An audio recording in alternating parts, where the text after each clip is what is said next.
Hello, welcome to the Live Rally Game Podcast. My name is Steven Stewart, and I'm back today for another Behind the Games podcast. In this series, I talk to game creators and showrunners about the history of their game, the evolution, and what they learned along the way. And here today, with a game near and dear to my heart, we have Amos. Amos, how are you doing? I'm doing good. How are you? I am doing well. I have a midterm next Monday, and so the students are needy, and it's been a lot. So this is like my sanity break right now, which I'm very excited for. So, you're the host producer of Surviving Reelfoot. You just finished your 11th season this summer. Did you ever think you would get to this point? No, I didn't intend on it to be a series either. We just did the first season, and just a bunch of people that love Survivor. So I mean, that's kind of what it's become. How soon after the first season you're like, we have to do this again?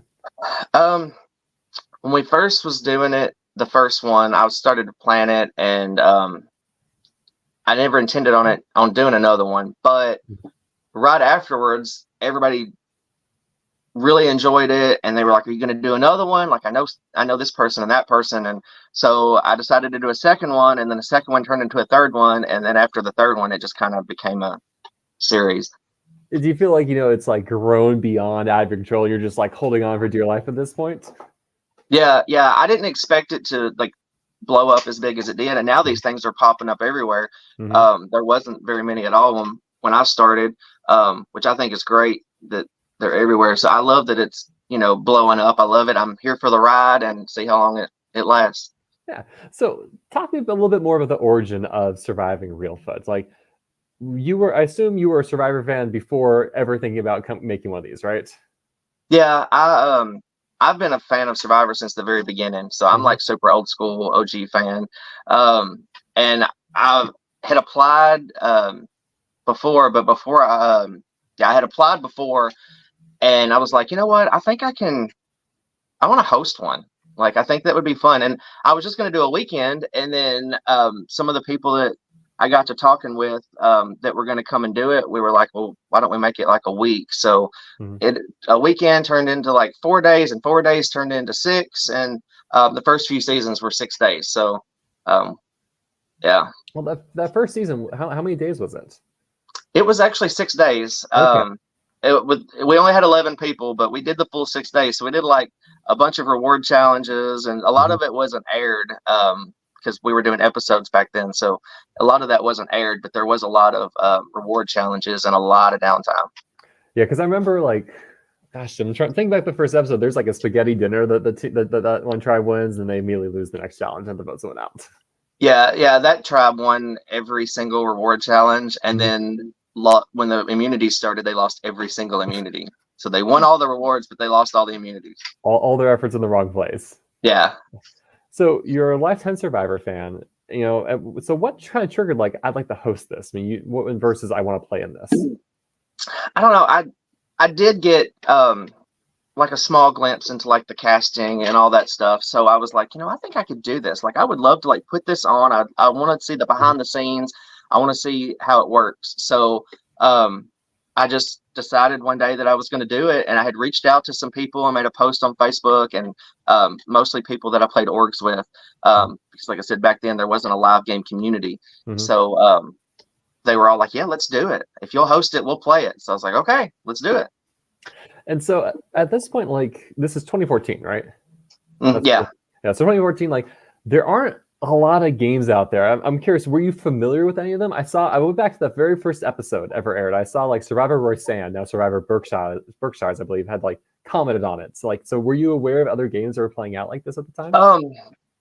So I had found a little bit before I started, there was one that was actually on MySpace. Like, I'm a MySpace guy. Like, that's where I got my start.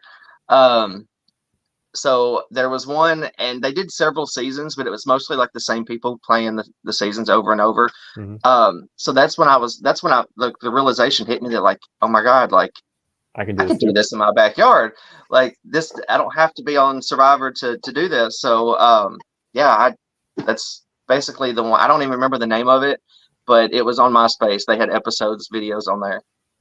So you come to the conclusion, I want to run this. How was preparing for that first season like? What were like the fun part? What was the challenging part for you? The fun part was the planning it, but I went in it super naive because, there wasn't a lot of these around. So I'm sitting here watching Survivor and I'm thinking, oh, it's just going to fall into place. It's all just what I see on the TV is exactly how it's going to go. And then I get in there and I'm like, oh, wow, like there's a lot that, this and that. And I didn't, like how they like cut things and like do different angles. So like that was something that I wasn't prepared for. The hardest part I think was casting because, I was only able to get 11 people and two of them, weren't part of the org community, so it was really just like 9 people. So who wasn't part of the org community? Actually, it might have been 3. The first season we did was Evan was coming with his dad, and we needed extra people, so he was like, "Okay, my dad will play," and I was like, "Oh, awesome." Darren, and right? then because I really need because I was like, "How am I going to put on a season with 10 people and do like?" So him, and then I was super naive about like, oh, people are gonna like come out and play Survivor, with all this cheap stuff that I've done. And I put an ad on Craigslist, and Kyle Peppers from that season responded to it, and he is semi-local. He's about an hour away from me. Came and did it, and then I had posted on Facebook because I only had 2 girls, and I was like, I really need some girls to do this. And a girl messaged me and was like, I've got the perfect girl. She's like super into this stuff. And that's when Desiree came into the picture. So those 3 weren't part of like the org community. And I think Darren and Kyle knew about Survivor, but Desiree had no idea. Like she didn't even know you vote people out until it was time to vote. So, yeah. So what are your favorite moments from that first season then as a host? My favorite season, my favorite parts of that season, I think was just first and foremost just watching it play out because we had just had like a tornado come through like 2 days before, so it was like super rainy and you didn't get to see a lot of that on camera, but it was rainy and wet. But one of my favorite moments was the Red Tribe. They came to me and was like, I think there's a Bigfoot out here, because they said that there was something throwing rocks into their camp, and I don't know, I found it hilarious that they thought Bigfoot was stalking them in the middle of Tennessee. Well, you mentioned before, it sounds like learning how to film a season. Now that was probably a real challenge that first time. Yeah, because it was just me. Rebecca's husband was there, and then we had another guy that was there. But we only had like 2 cameras, and one of them was like a video camera with the little VHS tapes.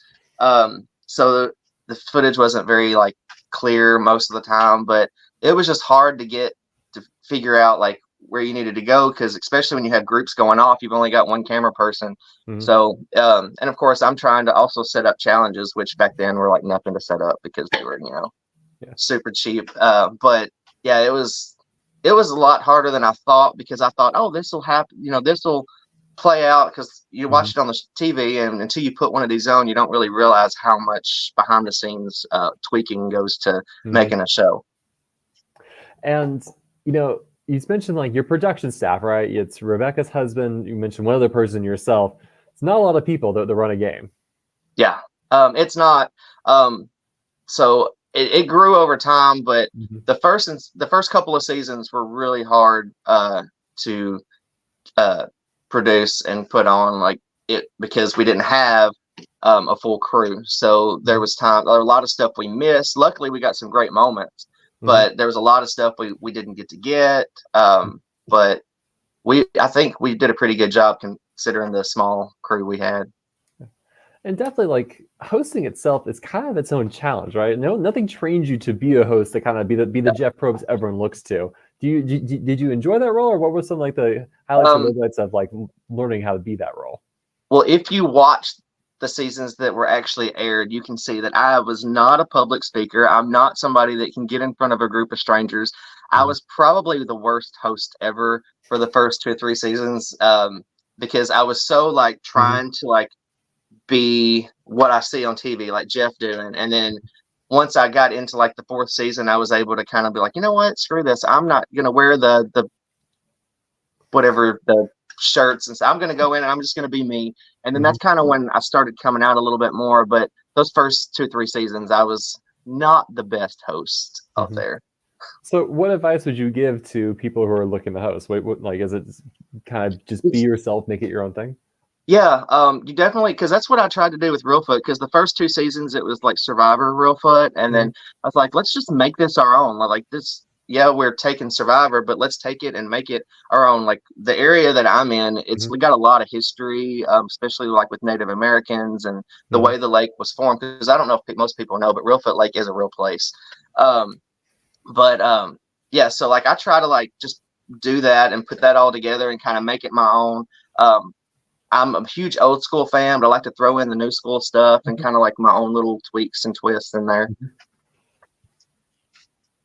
Yeah, and so you finished that first season, and everyone and tell me a little about the editing process, because you get it up on YouTube not super long after the season ends, right? Yeah, I mean the episodes. The guy that I had editing, I met him through an org that I did, and he was like, "Yeah, I'll edit it if you film it." And I was like, "Oh, cool," because I have no idea how to edit. So I don't know what I would do with all this footage. So he started editing, and of course he was in school full time and working and trying to edit. So it once they started rolling, it did take a while to edit them, and it just kind of got slower and slower. But between me not knowing how to edit and, he's got a full-time job and he's in school full-time, it just took a little while to get them out, but we got them out. Were you surprised with the response to them? I was, especially because I didn't know, because of course this is me being naive again. When I'm filming, like I remember Travis had like two confessionals in the entire, like we filmed two confessionals in the entire season. And I was like, how are we just going to stick two confessionals in? And like me, I'm thinking, oh, we'll just put the whole video in. But I didn't realize, you slice it up and make, different confessionals out of it. So that was a surprise for me. But, that's just me watching the show and not really realizing the full scale of what I was doing. So a lot of like on the job learning is happening essentially. Oh yeah, it's a lot of learn as you go kind of thing, and like common sense stuff later you're like, oh, why didn't I think of that, or that would be so much easier. So yeah. So season 2 is the magnitude's different from season 1 in a lot of good ways, right? Season 1, it's in your backyard. Season 2, not in your backyard, right? Season no, it's 2, in somebody else's backyard. Someone else's backyard. They have a good backyard. Yeah. It's someone else's backyard. You have a full cast. I think you said the first season is 4 days. That next season is 6 days. Season 2 is really good to watch. Like it's really entertaining, really fun. And I think when I checked online, it's like 39,000 views for the premiere of season 2, which is pretty phenomenal. I think Surviving Maryland's All Stars was at 50,000 for the premiere. Yeah. That was the first season we were actually able to cast, like have people apply and cast. And back then it was just copy and paste this information to yourself to us. We didn't have the Google Forms, or if we did, I didn't know about them. But it was a lot of fun to like meet people, and some of the people that had applied in that season came back to play later seasons. Maybe didn't apply for 2 or 3 more seasons, but it was a really fun group of people to get to host, because they all had different things to bring to the table. The location was a lot better. It wasn't a whole lot bigger, but it was a lot better in terms of challenge areas and all that stuff. Talk to me a little bit more about casting. So the first season you are kind of scraping, like anyone who wants to play, come and play. Yeah. Season 2, you actually have a more formal process, and I'm sure your casting has evolved over the years. Can you talk a little bit more about that? Yeah, well, season 1, I actually had 18 people that were going to play, and then they just started dropping out all the way. And then we were actually going to have that season actually on like a wildlife refuge on Reelfoot Lake, so we were actually going to get to like be there.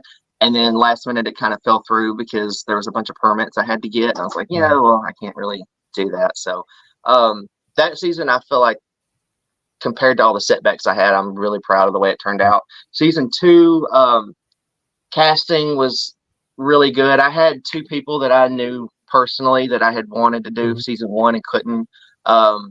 And it was Lacey and Chantel that season. Mm-hmm. They're both my cousins, and I think they did good. Lacey wasn't in the best health, so she had to bow out early, but she was there so I could have enough females. And then Maria was going to do the first season and came in for the second. But yeah, and of course, a friend of mine had messaged me and was like, I got somebody that would be really good on your show. And I was like, okay. Mm-hmm. And he sent me Anna. And I'm like, that was probably one of the best casting choices I've ever made. I loved her. And so over the years, I mean, season 2 airing gets a lot of attention, and really, I feel like it's kind of like the showstopper for Reelfoot is that season is what everyone still thinks about for that season. It's like, I think season 2, I think of Stacy, for instance, like as just being one of the iconic players in that season. How has casting continued to evolve or been challenging over these past several years? It definitely has gotten more difficult, just because the community has grown, so the amount of applications you get is grown, and of course you want to diversify your cast as much as possible, whether it be racial diversity or age diversity or body type diversity, gender diversity, and then the community is small, so if you're not getting those types of applications, you kind of have to reach out and see if you can get people of different demographics to apply. And then of course the interview process, this season we have been interviewing since August, every Sunday night for about 3 hours, sometimes more, since August. And we can't, we just can't get to everybody, and it sucks because you want to give everybody the attention in the interview. You just can't do it. There's just too many. For seasons 9 and 10, this is your 2021, 2022 seasons, how many applications were you getting for those seasons? Oh, I don't remember exactly. I think both seasons we got somewhere in the ballpark, give or take a few 100. And some games may be getting more, but that's still a lot of people to interview. And that's still, if you have a 20-person cast, that's still 80 people you have to basically say you were really good, but it's just not going to work this season.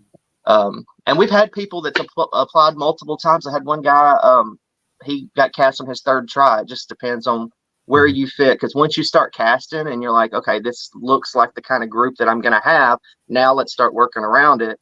Then you got to try to, each cast I feel like is a puzzle, and you have to put each piece. Somebody may not fit in one cast, but they are a perfect fit for the next one. So I always tell people, just keep applying and eventually you'll get there. I mean, do you feel like casting for Surviving Reelfoot do you think it's like similar in terms of how CBS Survivor's casting, or do you feel like there's something different that you're looking for? I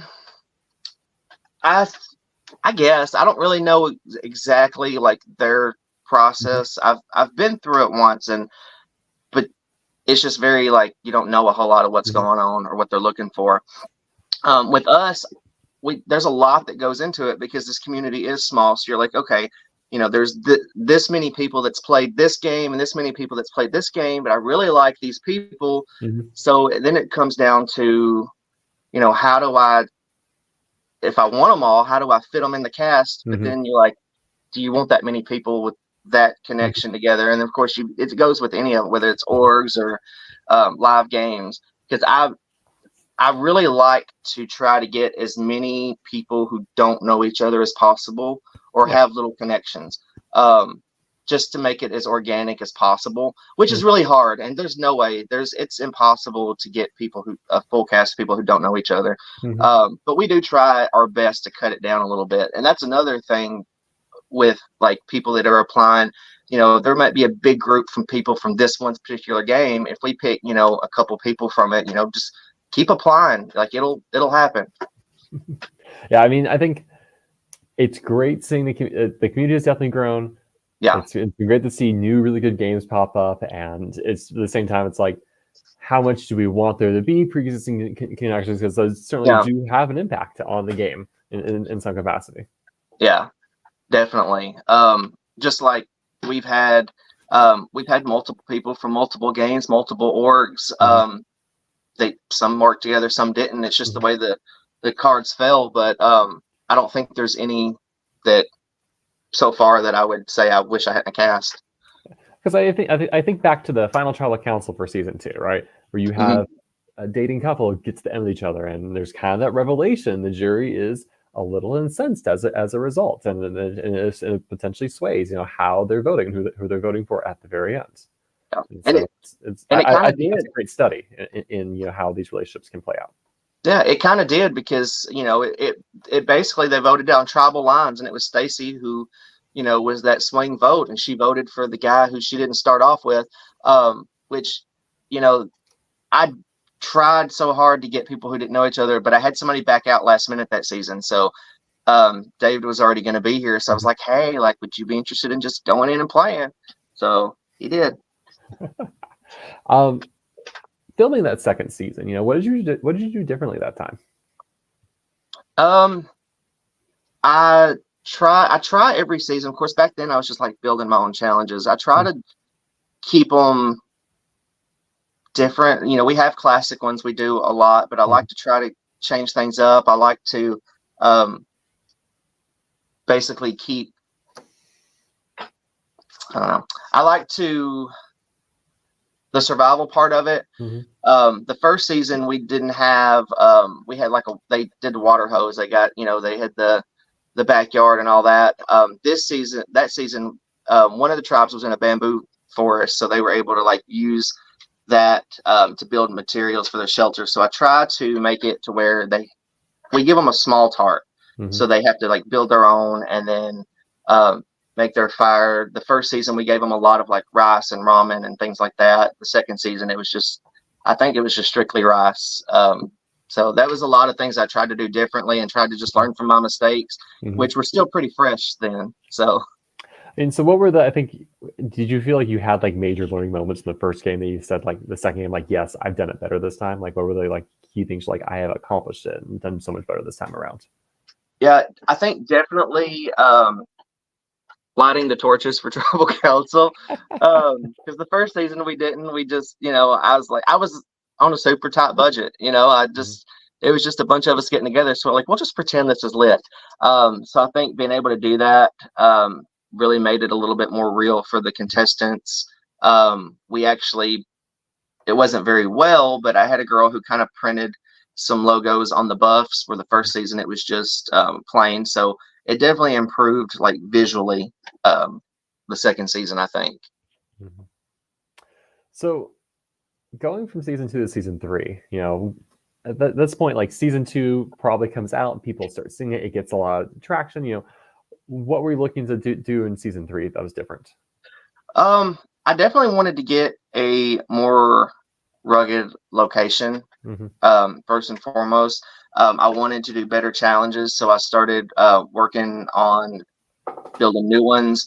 And then something different that I did that I learned from season 2 was, as they're voting, I take all the votes out as they vote, because Maria had seen her name in the thing, because I didn't know back then, so they just voted and put it in. She had seen her name, so she knew the person who went before her voted for her, so she knew who voted for her. So that was something I learned and took to season 3. So it didn't affect anything, but it could have. But so it's just constantly this is, this could affect the game, or let's not do this. And of course I didn't let the contestants, I tried to keep it a little more realistic. I kept the jury separated. I kept from the people that were still playing and the people that didn't make the jury. So that's when that kind of started, was keeping everybody separate and secluded, because people who are voted out might be sitting and watching a challenge. They might talk a little too loud about something that happened and could potentially affect the game. Yeah, so season 3, what's interesting about season 3 is I believe both Parker and Pete play that season. Yes. And these will end up being 2 very pivotal members of production. Absolutely. About the evolution of your production team or the key players in it. Season 3 was the first time I had a big production team, and I was not used to that, so I had no idea what to do, to delegate, jobs here and there. A bunch of people just showed up wanting to help. some got in the way, and it wasn't their fault. It was just so many people there. But Pete was the one who actually, when he reached out to me to apply, I was like, hey, I think I know a location we can do this. So he got me that location that we used for the next 2-3 seasons. Yeah. So we walked out and we looked at the property together, and all that. So he was pretty much helping me. That's all he helped with season 3 since he was playing. But after that, he was very good about, like, let's do this and this. And, he kind of was that strict, because he was a principal for however many years. So he was kind of like keeping me in line because I was still learning. And then, Parker jumped in. And back then I had so many people that were wanting to be involved and help. As some fell out, those two just kind of stayed in with me through the whole thing. And they're still with me now. That's awesome. Yeah, Pete, I think he's always been, from my understanding, he's always been very clutch in finding and getting locations for Reelfoots. Yeah, well, he's a tax assessor for his county or the adjacent county, so he knows all the properties. And luckily, there's a lot of farm and hunting land around here. So, but we got lucky with the property we've been using the last few years since season 9. So we've been able to use that property, which is perfect for us. Yeah. So I'm gonna bring up a question from Josh that you made a little earlier. It's like, would you consider returning to an episodic format? So seasons 1 and season 2, we have full episodes of. Season 3, we have the first 2, maybe 3 episodes. And since then, we'll talk more later, Reelfoots rely more on live streaming to get the series out. Do you want to talk about this at all? Yeah, we can. We started doing live streams some in season 6. And then we went full live stream in season 7, up through the most recent season. But I noticed that, especially like when I'm trying to make promotional videos and stuff, just for myself as well, all that live footage just gets lost in there. So I have talked to Pete and Parker, and now Trevor is part of us. We have a 4. Have decided we're gonna probably do semi-live this year, just film and upload as we go. And then create episodes later. People will already know what happened, but the players, their family, will be able to go back and watch it. And new fans that come into the live game community can also go back and watch it. If somebody, wants to see what we do, it'll always be there. Yeah, it's because definitely I've helped, and I know other people helped in the past make spreadsheets, kind of tracking the game, saying, hey, here's the links to the videos we're going to watch up in some sort of chronological order. So in terms of filming and uploading later, would that be just tribal councils and challenges, or would you continue to kind of do the confessionals and strategy talks like you have in the past? One thing we learned last year, I didn't host last year, but I was there to help out. One thing I noticed that was really nice, and we got a lot of positive feedback from, was because they uploaded everything, filmed it and uploaded it, because the service out there is very spotty. You got very clear video, you got pretty clear audio, as long as they were speaking loud enough to hear. So it was easier for people to watch, because there's nothing more frustrating than watching somebody in a challenge and then all of a sudden it cuts out and you got to wait for the live stream to cut back on. Some of these games are in locations that's perfect, because they have that service, but we're so spotty out there. Like my phone, I have no service at the challenge arena, but I have perfect service up in the woods where they're living. So I don't get it, but yeah, so we're definitely planning on taking that approach, is film and upload as we go. So you may not see it you're not going to see it exactly as it happened, but you will get to see everything that happened that day. Yeah, and that was one thing I noticed as well, is because generally I tend to equate the live streaming to potato quality, where I can't quite tell the details of what I'm watching. I can get the gist of it, and I have headphones on, the sound blasting to try to understand what players are saying. And so it definitely, I did notice a difference this last season. That was really nice to see. I mean, there's a little bit of a problem with Facebook, maybe forcing to shift accounts now and then, but I don't know what happened. We ended up with 3 Facebook pages. I don't know what was happening, but we wasn't able to upload. And it wasn't because I don't know what it was, but anyway, we got it done. And luckily it didn't affect our viewership, because people still went and watched, because we were able to share those links and stuff. But yeah, no, I think honestly, I liked what I saw this past season. I can definitely agree that the filming and uploading. I think that's a great way, and I think if people Yeah. are like delayed an hour or two, people will survive. Yeah. And if like the games that have the service, I love to watch the live streams as it happens. But for us personally, our service is so spotty, and we pretty much just have two providers here. So people that come in from other places, like our media people, like if they have, T-Mobile doesn't work here, and a lot of them have T-Mobile, and so it's just a lot of sharing each other's phones and things like that. So it's just a lot easier if we just film it and upload it, so people can go back and watch it in a good quality. Do you think you'll use the same location next year, or you're scouting new locations? Probably. We have looked at a couple different locations, and either the location is amazing and the accommodations aren't so great, or vice versa. So right now we're probably going to stick to our location we have because it works great for both. We found one property that the accommodations were out of this world, but the property itself, it was just so hilly, and it was just players love walking uphill both ways, the tribal council and challenges. Yeah. And I think that's one of the weird things people don't think about. It's like surviving, you just play in the woods wherever, but it's nice to not fully rough it when you are host protection, because you are equally tired and exhausted and you're not even playing. Yeah. The season 9 was the first season we actually had accommodations. Seasons 1 I did because it was in the backyard. Seasons 2, 3, and 4 we had to set up tents and sleep on site in tents. So we were pretty much roughing it. We just had a tent just as much as they were. And then actually all the way through season 6, and then season 7, of course, we had that screened in porch, which wasn't very much better. But yeah, so I'll take what we got any day. I still always remember Jaira, for the former host of Survivor British Columbia, would just sleep in his car. That if he slept, to be honest. Yeah, it was a rough one. Yeah, so definitely having locations, having both a good place for production and a good place for players.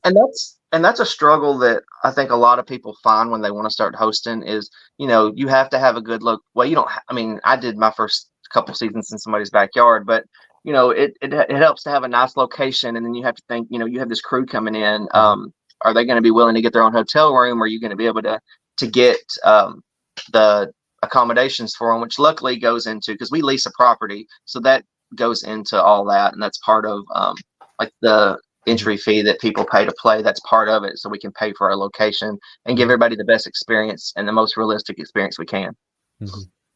Yeah, this is why when I someday start my own game, it'll be an indoor game, because I don't have to worry about that. But yeah, no, it's just, I don't think it's something that you think about. You're like, especially because your game is 7 days at this point, maybe 8 days. Yeah, it's a Saturday through Saturday, but people take 10 days out because everybody arrives on Friday and leaves on Sunday. So it's a big chunk of, in most people's, all their vacation time. So, we want to make it, worth coming out here and doing it. Yeah, and so I can see if you're just tent rough it for 2-3 days, sure, but 7-8 days, yeah, that's a lot. And also I think it's nice to have some place you can stash your players once they're voted out as well. That's not terrible. Yeah, because that was something that we didn't have we did have one hotel the first few seasons that would donate 3 rooms to us, but when you have a cast of season 3 was 22 people. So you can't fit that many people in there. So it was hard trying to figure out where they were all going to live and sleep. And some of them were at my house and some were at the hotel, and some got their own room, and some people slept in tents in their cars. And, this way it's nice to everybody's together and, getting, a good night's sleep before we get up and do it all over again the next day. So you've hosted games that are 4 days long, 6 days long, 8 days, Saturday to Saturday. What is your ideal length for a game? I like the Saturday to Saturday game because it allows people not to have to take off parts of 2 different weeks.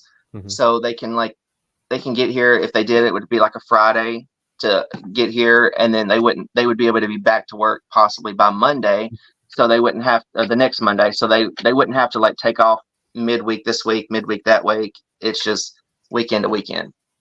So I think that's ideally good because you're able to get more applicants, and your applicant pool is bigger because if you go into that longer game, then people aren't going to be able to take as much because some people only have certain vacation days.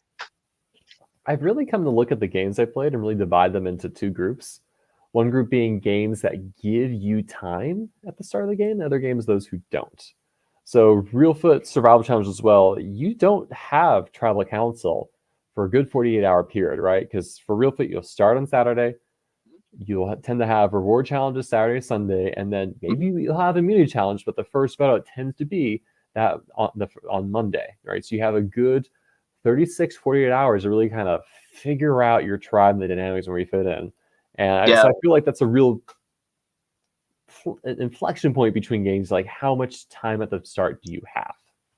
Especially because I get this a lot when we're doing interviews, is people talk about, like either their personality is abrasive and people have to warm up to them, or it takes them time to warm up to other people. And, that 48-hour period gives them time to, accommodate that. And, if you've got 48 hours to integrate in a tribe, if you have an abrasive personality and, you make a bad first impression, maybe you got that little bit of time to try to correct it. Because in Survivor, anything can happen. But yeah, we may have an immunity challenge on Sunday, but we won't do any vote offs until Monday. Because if people are going to spend the money to come out here and spend a week with us, we want them to have, the experience. And I think I was jury in Reelfoot, but I know because I was Blood vs. Water, my partner Katarina was not jury, and I was very happy that I think she still had a very positive, good experience even out of the game, and that was important because I felt really awful that, like, here I am doing something I really want, and I drug you with me, and you went out early, and so I was very happy that she still had a very positive experience in the pregame. Yeah, it was. She was really pleasant to host and very pleasant to have, and a lot of when I'm casting and is, if this person's voted out early, is that somebody that I'm going to want to have to deal with? And I'm sure all hosts have to think of that at some point, because you're trying to put on this game, and you want to make sure that it's somebody that sometimes we get it right, sometimes we get it wrong, but I really enjoyed her. She really dove right in and was like, what do you want me to do? Let me do this and that. And I was like, okay. And then she hid that one necklace in that challenge, and we've never found it. Never to this day. It's still I didn't realize she was when they hid it too. Yeah, somewhere out in that field that lies that little necklace. Oh, whoops. She was too good at it. You have your, let's see, seasons 1, 2, and 3, 4. You run one season a year. Seasons 5 and 6, you end up doing 2 in a year. Talk to me about that, because I think this past summer we saw a couple of games have multiple seasons. I think Can You Survive ran 3 seasons, right? For two simultaneous, then one later on. Talk to me about running 2 seasons and the pros and cons that was. I enjoyed it because you were able to. Well, the first 2 was the first time we did it was a fans versus favorites and a returnee season. So we only had to cast, one tribe. The second 2 we did, I think it was nice because you had this big application pool of people, and you're able to, pick more people than what you normally would. Which was really nice because there was a lot of really good people, and we were able to kind of, fit them in. Like, do you have a partner for this season? If they didn't, then, maybe they were great for the next one.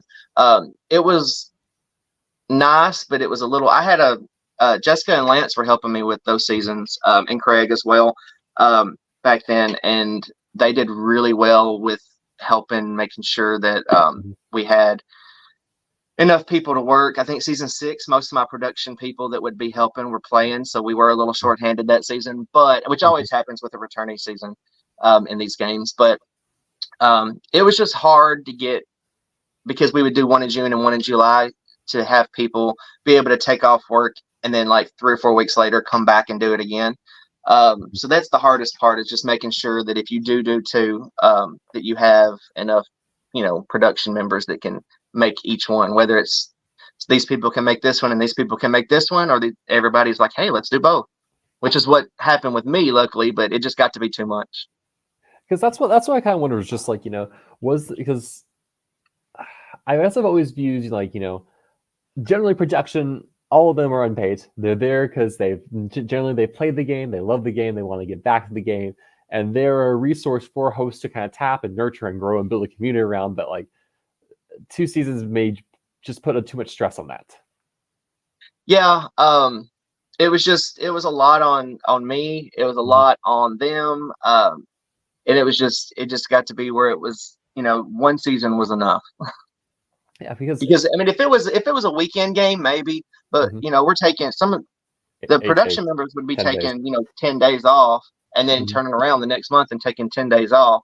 So it was just too much. If we didn't have to work, it'd be great. Yeah. most of us have another job we're doing for a living, and for better or worse. Yeah. Yeah. So like you have some. I want to talk a little bit considering season 6, and we also just ran season 11 this past summer. All-star seasons. All-star seasons are kind of unique, right? Because on one hand, it's easier from casting. On the other hand, people bring a lot of expectation, desires, and wants into an all-star season, and it can be much more emotional and difficult. What have been your pros and cons you find from like having run 2 different all-star seasons? The all-star seasons are, most people would assume they're easier to cast, but really you have these connections with these people, and there's so many people that I think would deserve a second chance, but it just depends on how they would fit in and how many people from each season. And of course you have to worry about, some people get their feelings hurt because they weren't picked to play, and it hurts me to hurt them. So it's more stressful on my heart for the returnee seasons, but it's a lot easier because, like I had mentioned before, we do at least 3 interviews every Sunday night. Some, like we just did some this last night on a Tuesday, just so so we could try to fit as many in as we can. So it was really nice because you don't have to sit through all those interviews, which I love getting to know all these people. But this past year with my kids, it was really nice to be able to, because that's the only day I have off guaranteed is Sunday. So it was nice to be able to spend those evenings with my kids. How many hours do you think casting a season of Reelfoot takes? I actually think we might have started the last weekend in July, but for sure every Sunday in August through, I think we're still interviewing. I think we've got it scheduled until like sometime in December. So it's every Sunday, 3 to 4 hours a night, except for we don't do the weekend after Thanksgiving because of the holiday and all. But and of course there's times where there's 4 of us this season doing it, so there's times where some of us can't make it, but we all take very detailed notes. So it sounds like 50 to 60 hours, even just interviewing, not even the deliberation process. Yeah, no, that in itself takes a long time. But yeah, interviewing, because I haven't met anybody so far just this season that I don't think deserves the spot. But I can't put 100 some odd people in a cast. All I can say is 36 hours interviewing players from a season is enough to make me tired. So yeah. And that's even like the whole scheduling and like figuring out when things work and all that stuff. Yeah, and with the interviews, like the people we're interviewing, like it's their first time hearing it. For us, like 3 times a night, we're all repeating the exact same stuff. So every Sunday night, we all hear each other say the exact same thing, and it's sometimes I'm sure they're like, "Oh my God, Amos, I've heard this a million times." Now, I do have one more all-star question to you. Was season 7, you're just like, we can't cast them for all-stars, they'll just win the game. Like, we need the level playing field and give all these other players a shot to win. That's why we can't cast everyone from season 7 for unfinished business. Was that the thought process? No. Way, so. there were some people that were asked that couldn't, maybe last minute, or couldn't do it. They tried to space it through, try to make sure all seasons were represented. But one thing led to another, and there was a lot. There's a lot of people that are biting to just really wanting to do it, and one thing leads to another, and maybe they can't do it. Something comes up. Yeah. So there was a lot of trying to fill in the spots. Of course, I took the year off, so once it came time to start replacing, that was out of my control as far as that. So I don't know what thought process went into it, but I thought it turned out to be a great season and a great cast. I have loved the season as well. I thought the cast was fantastic. I thought the outcome was great. And so, like, I think it all came together really well. And like you said, best laid plans of mice and men. It's one thing for people to say yes, another thing to say absolutely yes, and make sure they can come. And things just change. People fall through.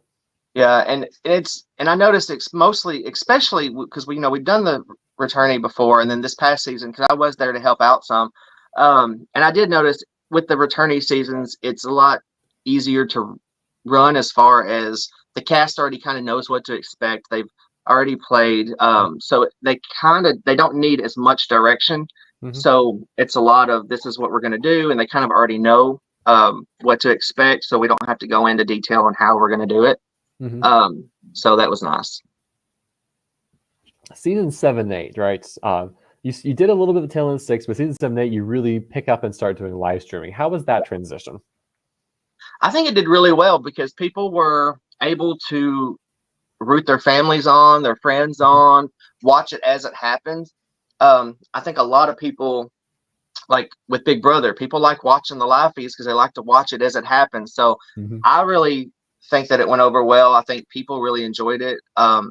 We have some people that every single season since season 7, they've literally been on every single live stream that we've done, which is nice because it's nice to know that they're loyal and they're following, and that they like what we do. And they're able to give comments because when you're filming, you won't know until way later, like, oh man, the audio is so off on this or whatever. It's nice to have that feedback of, hey, like, have them speak up or things like that. So when they go back and watch it, they're not just watching people pantomime into nothing. So you run 2 seasons in 2019, season 7 and 8, and you declare we're taking a hiatus. Now, this would end up being the best planned hiatus known to man because COVID happened. But talk me through the decision, like, given you've been running games straight since 2014 and doing 2 a year, right? So you've already gone to 8 seasons at this point. Talk about the decision to take a break. Well, like I said, the 2 seasons a year for 2 years, it really just took a lot out of me. And I was like, you know what? I think this would be a good year just to take a break, to kind of like do for me because, I haven't had a summer off since 2014. And I thought, well, let's, take the year off, which so glad I did, because, COVID happened. But yeah, I just needed the break. Yeah, I guess, I mean, for me at the time, I think my biggest concern was like, oh no, is this the end of Reelfoot? They say they're on hiatus, but like, I've seen enough internet webcomics, they go on hiatus, they never come back. And so there was like, for me, I guess there was some concern, like, is this it? Is Reelfoot over? But thankfully that was not the case. Yeah, we came back. Season 9, we had the new location, and I kind of wanted to kind of be like, this is our restart, our rebranding, because I had a new production team, and it came back, and I was like, if we're going to come back, let's do this. Let's be organized, because before it was just everybody showed up to kind of help out. Nobody had a specific job, so it was kind of like, okay. So now we have, a challenge team, people that sign up and like, I want to help with challenges. I want to build challenges and set them up. I have people that are on our media team, and they're like, I want to film, I want to take pictures. And then of course we have people that are the handlers that are out there. So it was nice to have people who, when they got there, they knew what they were going to do. As well as the tribe colors were red and purple, which kind of simulated our rebranding because that was our first season's colors, which is why I picked those colors.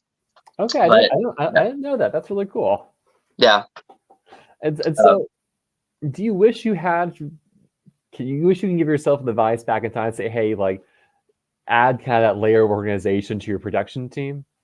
Yeah, and I think I had tried before, but like I said, I wasn't the best at like hosting, and I wasn't the best at giving directions and talking in front of people. And I think as time went on, especially once I got to like seasons 5 and 6, I kind of started to feel more comfortable doing it, because I was kind of like bringing myself into the game as well. So I think it was a lot easier for me to be like, okay, guys, this is what I need if we're going to keep doing this, because I think the stress of not knowing who was going to do what and if something wasn't getting done was a lot on me. So I was very proud. And most of those people who were on that production team are still with me now. So that's really nice.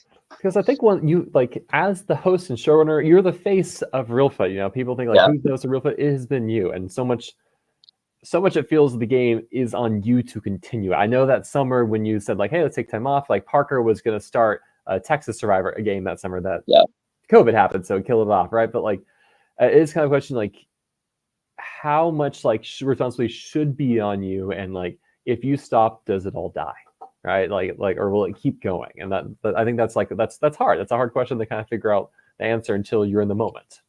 It is, because I don't think anybody wants to let it. I think everybody enjoys it. Everybody that comes for production enjoys it, because it's kind of like a little reunion. We all get together, we all go do our jobs, and then we're able to come back during downtime and hang out. But it is hard if it ever ended. I don't know necessarily what would happen to it, or if I ever stepped away personally. Which I feel like with Parker having hosted the last season, that's probably a good sign. Like, hey, you know, if you need time off and you need to like take a break, you can, and this can continue because there are people who are capable and you can step up. I thought it was a really great sign for the longevity of the game. Yeah, because see, when I started planning season 9, we chose our dates, and we had already had people, you know, booking flights and things. And then I found out that I was going to be getting my kids. I got my kids when they were 7 months old, took them in. And that week, the Survivor week fell right on their first birthday. So I was like, okay, so I have to maneuver this around. And then I just kind of wanted to do something for them on their birthday last year. So I was going to take the year off, which I think I had posted. And then we would pick up this year, but Parker had came to me and was like, if you don't mind, I would really like to go forward and put Reelfoot on next year. And I was like, absolutely. I just need this time with my kids right now. So he did. And I think as a host, he did really well, especially in travels, because that's not my strong point. Like, just let me go in and read the votes and I'm good. I mean, so what are your favorite things to do in production? If it's not being the one hosting travels, what are your favorite things to do? My favorite thing to do, I think, is I mean, I love reading the votes, and I know it sounds awful, but I love sniffing torches. That's like one of my favorites, especially when it's a blindside and you're able to sit there and like watch everybody's face as it happens. But I really enjoy challenges as well. I love setting these challenges up. I love being able to kind of walk through them and then watch it all like play out, because a lot of work goes into those, and it's nice when players go in and they're like, man, that was a great challenge, because you know we work hard. My challenge team has been working since late July for next year, so it's like maybe we need to give players a little exit survey so they can give 5 stars to all the things. Yeah, we usually will ask. We don't. I keep telling everybody, I've been saying since season 9 we're going to put out a survey, but we never have. But I'll normally ask them like, what was your favorite part? What was your least favorite part? Which is part of the learning process, and that's something that you won't be able to do until you've done 2 or 3 seasons, because then you kind of have a collective like, this is what I need to change because this is what people didn't like, and this is what I need to keep because this is what people really enjoyed. I want to kind of walk back. We talked a little bit about you adopted your sons in 2021. They were 7 months old. They're 3.5 years old right now. Yes. Like this Reelfoot has been going on for almost 10 years, right? We're 2024 will be the kind of 10-year anniversary of the first season, not the 10th season, but it's the 10-year anniversary, and that's a pretty big deal. And life circumstances change, right? You have kids now, and so like as much as fun, like yes, because I cannot fathom the amount of time it takes to plan a season. It's probably in at least over, let's say 150 hours, if not more. Yeah. It's just a lot of effort and requirement from especially the host and the core production member values to make it happen. But it feels good to see like you're really like, I need to step away. I need to spend time with my kids, and there's ability for the game to continue despite that.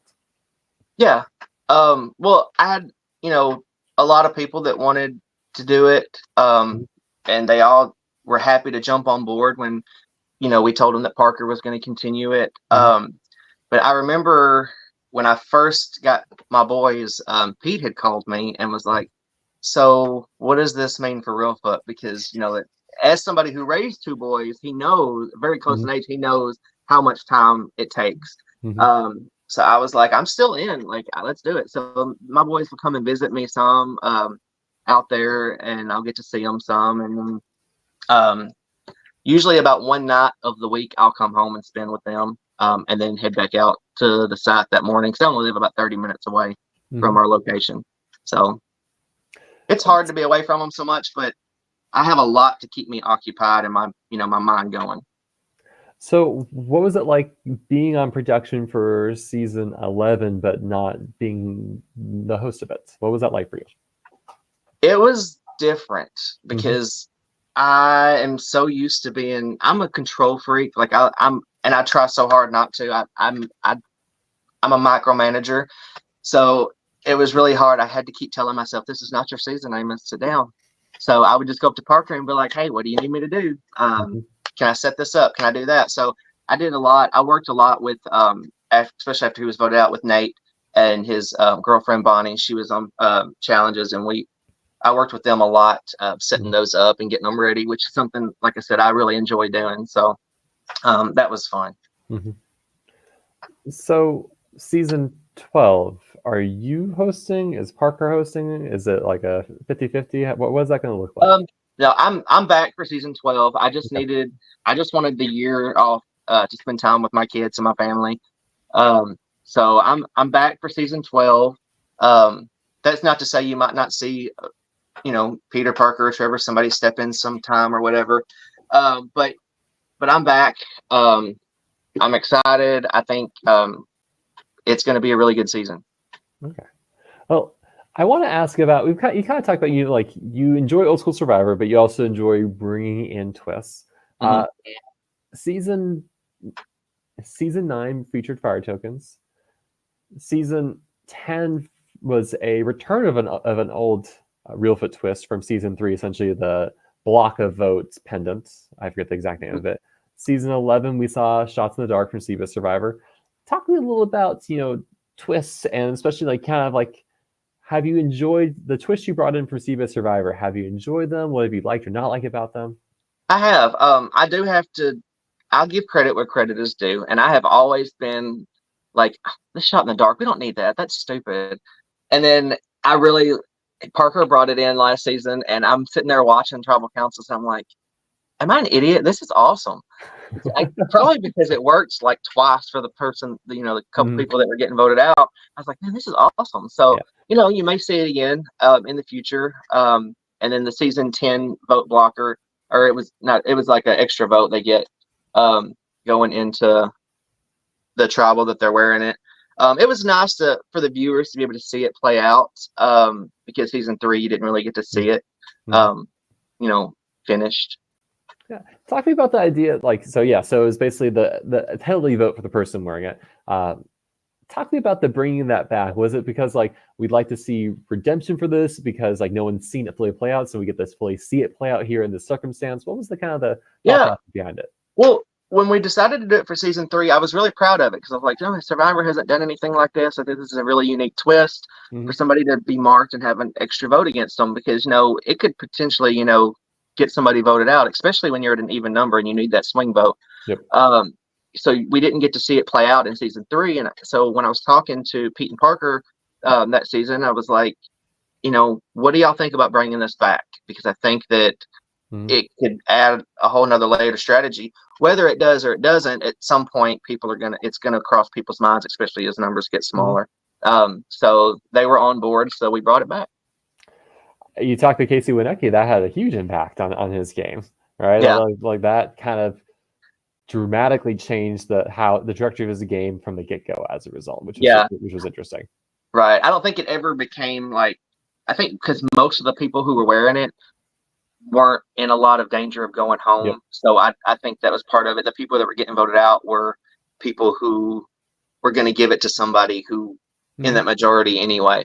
So, but I enjoyed seeing like people scramble around for it, especially in those first few rounds, because people are still getting to know each other. I'm looking forward to the day, because this is all hearsay because I haven't seen it, that season 4 had idols in a public venue. So like it was like a lockboxing camp or something that I heard. It was two boxes. We had a box with a combination, and then we had inside of that, or I can't remember. One of them had a combination. No, the combination was the outside box, and then inside was a small box that you had to have a key for. And inside that key was the idol. So everybody kind of saw it sitting there, and they knew it was there. So I remember, of course, this is something else I didn't think of, but like Reynolds had sat there for like 2 hours and just, I mean, going through every combination, and he eventually got that one open. I can't remember what he said his strategy was, but there was some strategy he had. He went and he got the box, but you had to have a key for it. So it was just getting the key, which was hid somewhere. I can't believe he broke it. He just manually did it. That's wild. That would take forever. I mean, I feel like only Reynolds. So. Well, I would love to see a return of a twist of that style, given that if we're going to see more redemption for stuff, I look forward to seeing things from 4, 5, and 6 have another chance to shine in the future. Yeah, we got some tricks up our sleeve for the next season, so we'll see. I have no doubt, and I think that's what makes live games fun, is we get to experiment in ways that CBS Survivor either hesitates to, or CBS Survivor just jumps the coop immediately. You're like, what are you doing? Yeah, because we did in our 6th season. If you watched the live feeds, which was live games were still kind of newish back then. We actually did what we called, the season was called Battle Royale, and it was everybody who was voted out pre-merge went to live in this camp. And we did Edge of Extinction before Survivor did Edge of Extinction, and I saw that and I was like, that's my twist. That's mine. I'm sure it was just a coincidence. Oh, of course, CBS doesn't have plants in the Reelfoot production to steal ideas from. I know, right?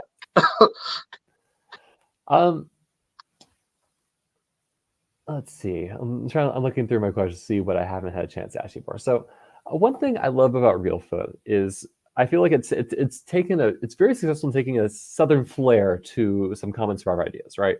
I keep thinking back to my season, which was a Blood vs. Water season, but you didn't call it that. It was Thick as Thieves. Yeah, I love the naming, and it's just how you kind of infuse it with Tennessee in itself. Talk me through that. Yeah. Well, like I said, Reelfoot Lake is a real place, and I've lived here all my life, and it has a lot of history and it's just very beautiful, and there's a lot of like Native American history. So I don't like straying too far away from, because I want to embody this area and Reelfoot Lake and Reelfoot, and a lot of that, like a lot of the names come from Native American names, like tribe names we've done. And I just like to take Survivor and make it my own. So season 3, we started calling it Surviving Reelfoot. And it's still called Surviving Reelfoot, but everybody knows it as Reelfoot. But I love being able to, when somebody looks at Surviving Reelfoot, they know that it's kind of its own little entity. It's Survivor based, but we kind of do our own thing and kind of tweak it our way. Which is why I don't like using the traditional, which I did in season 5 with the fans versus favorites, but like the traditional, like Thick as Thieves, those names.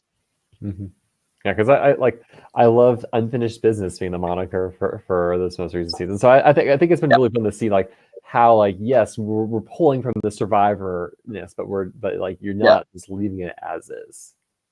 Yeah, and I think that's something that I think a lot of people are trying to do, and I think a lot of them are doing it, and I love it. I love seeing all these games pop up, and the community itself is every host they're so supportive of each other, and I love it. You have not only hosted Reelfoot for many seasons, you've also had a chance to be a player. You have played in 2 seasons of Survivor BC back in, I believe, 2017, 2018. I believe you played in the Battle of BC, and then you played in Deus Ex Machina. Well, we won't talk about that one. I didn't. We won't talk about Deus Ex Machina, right? That was rigged from the start. But we can talk more maybe about your experience in Battle of BC. Mhm. Do you feel like being a player changed you as a host at all, or what you did as a host? Kind of, but not really. Because I was able to sit in, and because I did most of the filming for the first, 7, 8 seasons, along with some other people. But so I kind of already got an idea of what being a player was going to be like. I did go in, and one guy had told me in one of my confessionals, like, "Man, you give really good confessionals." I was like, "Because I host, I know what questions to ask, so I know what you are looking for." So like, I don't like to give, and this is advice for anybody who's playing, really, that when they're filming episodes, is I'm never like a clean cut answer. It's always like, you always want to give pros and cons, no matter what your decision is going to be, and it's going to be, because you're always wanting to add that suspense. And I think that's one thing that they were commenting on when I was there. But that's just because I knew what they wanted as far as a player in confessionals. Mm-hmm. Yeah, Kirk Carlson is also complimenting your confessional ability. Thanks, Kurt. Yeah, I think I played in Surviving Bloomington. Before the game began, Casey said to us all, like, be efficient with your confessionals, give good confessionals, don't give me dead time. And I think we've talked a little. He's like, yeah, I think people took that a little too much to heart. Yeah, and we had one guy in season 3 that his confessionals were, I kid you not, 15, 20 minutes long. We had to cut him off.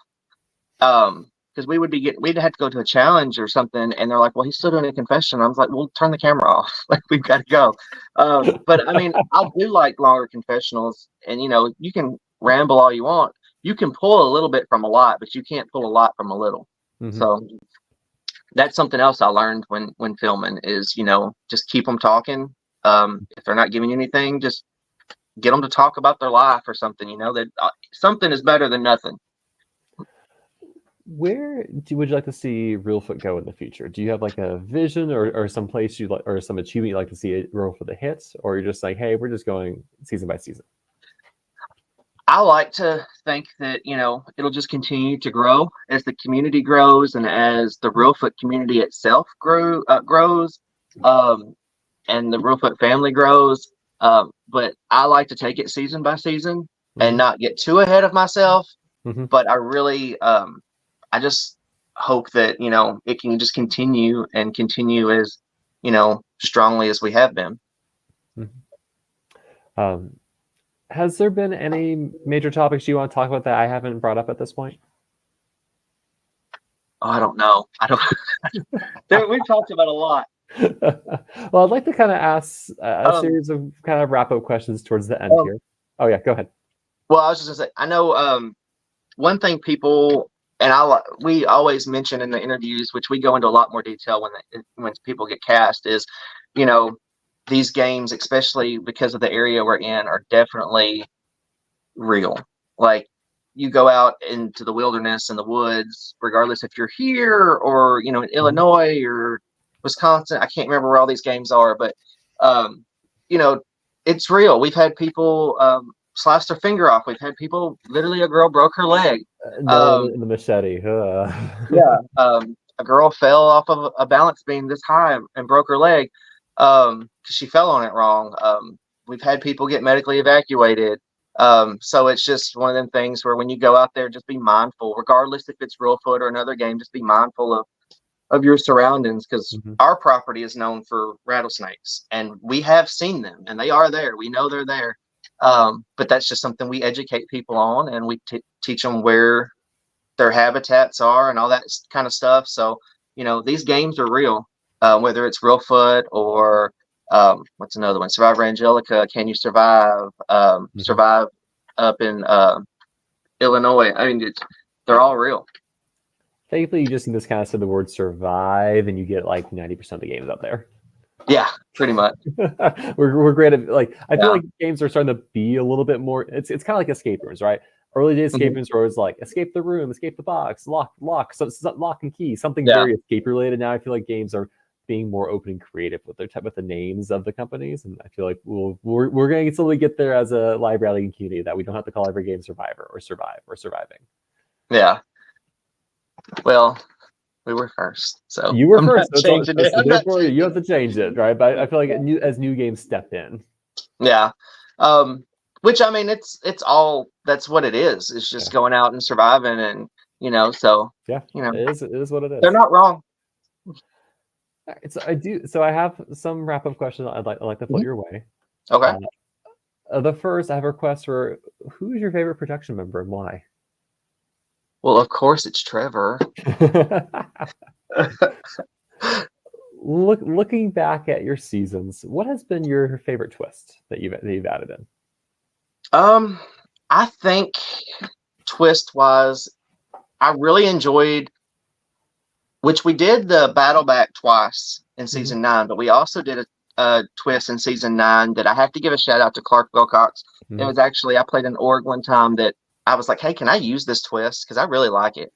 And he told me I could use it, but it was we took it as a prisoner of war, a POW, and the losing tribe went to tribal, then went back to camp, and the winning team, they got to draw rocks, and somebody was randomly selected to go live with that team, and they would attend their tribal council and vote, but they wouldn't see who got voted out.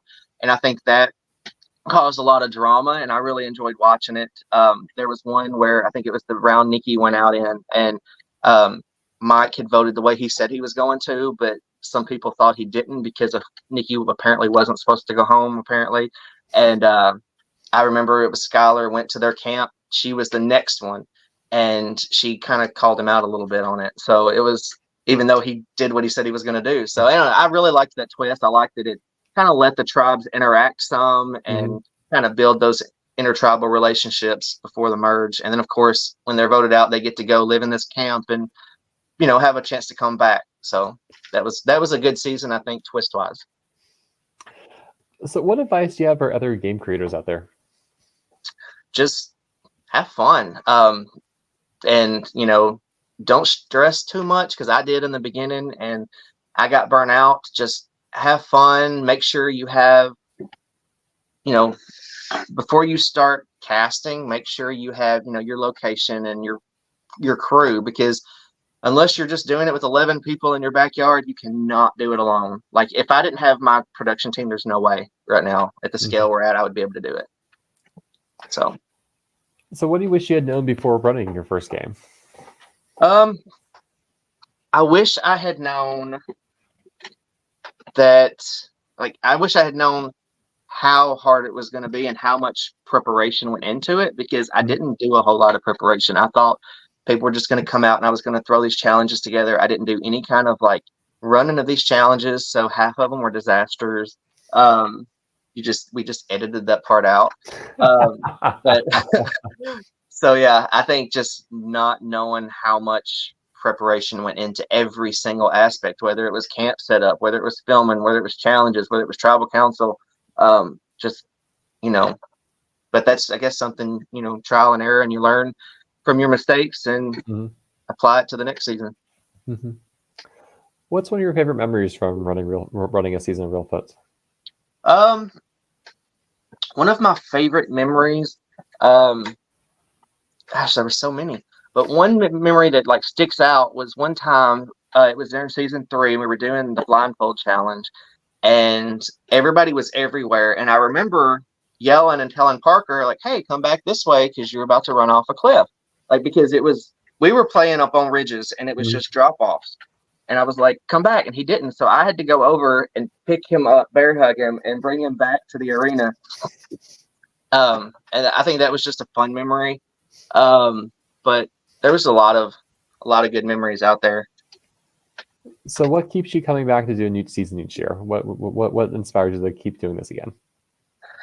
I think what keeps me motivated is just the support that I get from, my production team, what I get from, the players that play, and a lot of it comes from people that watch us, because you know, we're as big as we are, I feel like, because we have a loyal fan base. Otherwise we wouldn't be getting all these great, contestants playing, that want to play. But I think it's just the support that I have is,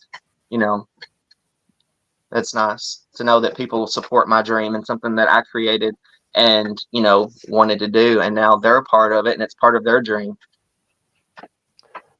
What would you like to see more from the live rally game community, or maybe like less from the live rally game community, or like a trend perhaps? I love really the direction that the live game community is going in. I love that it's growing. I love, like I said before, the hosts are all so supportive of each other, able to sit down. And I feel like, I haven't met a host that just looks at this as competition. Like, people are message me and say, hey, do you have a player that would, that I could use, a girl or this person or this person.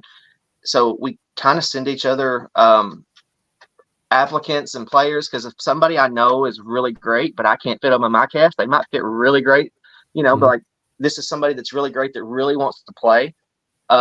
So it's just nice to have that sense of community within the host and within the players. It's all just really nice. I like the direction it's going in. So yeah, definitely, the more games, the merrier. I think that we were definitely all compliments to each other, not substitutes. Yeah, and I love, and I feel like everyone is unique. Everyone has its own thing. Like, I love that Live to Give does so much for charities, and all the money they raise for those, and other games out there that do, just giving people their dream, because odds are most of us are not going to be on Survivor. So it's just nice to be able to come through and give people this opportunity that they probably won't get. Some of them will, hopefully, but most people won't. Are there any shout outs or things or favorite games you want to mention? Well, I mean, of course I'm partial to BC because I played. But I think they're all great. If I did, I would leave one out, and I think they're all great. So I don't want to leave anybody out, but I think they're all great. I do want to say though that this last season that I was able to sit down and watch a Survive, Nikki host, and she played with me, or played season 9 for me, and I think that what she's done is phenomenal. I love it. I loved watching it. I think she's a great host, and I'm really proud of her as somebody who comes from Reelfoot into creating her own. And then I think Mike and Frank also have one that's they're doing next year that I'm really excited that something I'm creating is kind of branching out, and people are kind of like see what I do and love it and want to do their own thing. That's the biggest compliment, right? Yeah. Would you ever play another live game? I would. It just, as long as my scheduling and because you may, like, if you're interested, Kokopelli may be casting out. That's all I'm getting from Kirk's comment here. Yeah. If my schedule would allow it, and with 2 kids, money and all, I would probably consider it. So okay, so hopefully someday we'll see you back as a player. Maybe, yeah. Well, Amos, I just want to say thank you so much for the time tonight talking with me. There's a special place in my heart for Reelfoot, so I was really excited to just kind of dig a little bit more into the history of the game, its evolution, and I really appreciate your time tonight. Thank you so much for interviewing me. Like I said before, like I told you earlier before we got on, not a lot of people are interested in like the host viewpoint, and I think the fact that you're interviewing like the creators and the host is really nice, because people kind of get to see what goes into these games, because a lot of people, they don't really realize it until they either get in them, or they leave the game not really realizing the full scale of what, because as soon as one ends, we start planning the next one. So yeah, so thank you so much for what you do as well. Yeah. Real fast, Trevor's a question says, ask you about the game, your new game you're planning. Is there a new game you're planning? Yes. I do have a new game for fall of 2024. It's called The Assassins. It is loosely based off of the Traders. I I was at my aunt's house in Knoxville, and she was like, "Do you want to watch this show? Cerie's on it," because she knows I like Cerie. And I was like, "Yeah, sure." I've seen people post about it, and at that point, the whole the season had been posted, so I just watched it, and I was like, "I'll try it." And then I watched the first episode, and she was like, "What do you want to watch now?" I was like, "Can we watch the next one?" And I just binged it over like the next 2 days, the entire series, and I was like, "I want to host this. This would be fun." So yeah, I'm putting together a new one for I think Labor Day weekend of 2024. Okay, well, I suppose everyone keep an eye out for if there are applications or however you end up casting it. But that sounds like it'll be a lot of fun. Okay. All Thank right. you so much for having me. Yeah, again, thank you for your time. Best of luck with casting and everything Reelfoot related, and I'm looking forward to seeing what season emerges next summer. All right. Thank you. All right, hey everyone, thank you so much for tuning in, and have a great rest of your day.